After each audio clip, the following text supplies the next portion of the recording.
संतोष देशमुख हत्या प्रकरणात नवनवीन गौप्यस्फोट आता समोर येत आहेत। देशमुखांना अडकवण्यासाठी तयार केलेल्या महिलेची हत्या झाली। मृतदेह 5 ते 6 दिवसांपासून घरात पडून होता। शेजाऱ्यांना मृतदेहाचा वास आल्यानंतर हत्येची घटना समोर आली आहे। धाराशिवच्या कळंब शहरामध्ये महिलेची हत्या झाली आहे। मनीषा कारभारी बिडवे असं महिलेचं नाव आहे। बीडच्या मस्साजोगचे सरपंच संतोष देशमुख हत्या प्रकरणात नवनवीन गोष्टी समोर येत आहेत। संतोष देशमुखांना अडकवण्यासाठी वापरण्यात येणाऱ्या एका महिलेची कळंब येथे हत्या करण्यात आल्याचं समोर आलंय। मनीषा कारभारी बिडवे नावाच्या या महिलेचा मृतदेह तिच्या घरी सडलेल्या अवस्थेत आढळलाय।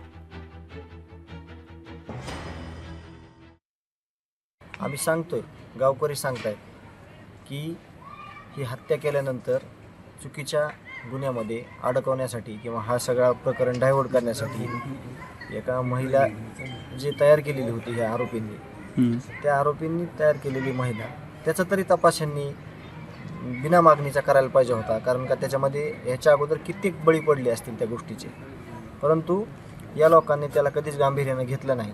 तिच्याकडे जे काही पुरावे आहेत किंवा तिच्याकडे ज्या काही गोष्टी तिनं चुकीच्या केलेल्या आहेत ह्याची जिम्मेदारी आता कोण घेणार आहे?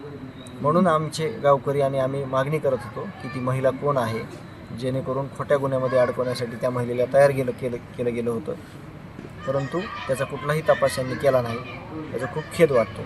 बबन गीतेचा राग असेल ना वाल्मिक कराड पोलिसांना हाताशी धरून बबन गीतेला खोट्या प्रकरणात अडकवलंय।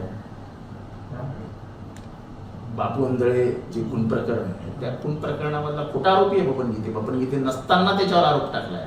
कारण वाल्मिक कराड सांगेल ते सही, आणि तेव्हाचा तिथला जो इन्स्पेक्टर होता महाजन त्याचं एक कारस्थान आहे। तो महाजन आता सस्पेंड आहे काय माहित नाही, पण तो नाही येतात असं म्हणतात की त्या महिलेला सांगितलेलं की तू त्यांना बोलून घे, आणि अशी एक कहाणी सांगितली जाते। पण मी त्याच्यात खोलवर कधी गेलो नाही, कारण का मी पहिल्या दिवसापासून माझं म्हणणं होतं की ह्या खुनामागचा मुख्य सूत्रधार हा वाल्मिक कराडच आहे, आणि त्याला राजकीय राजश्रय असल्यामुळे यंत्रणा ती संपूर्ण त्याच्या ताब्यात असल्यामुळे तो काय वाटेल ते करत होतो।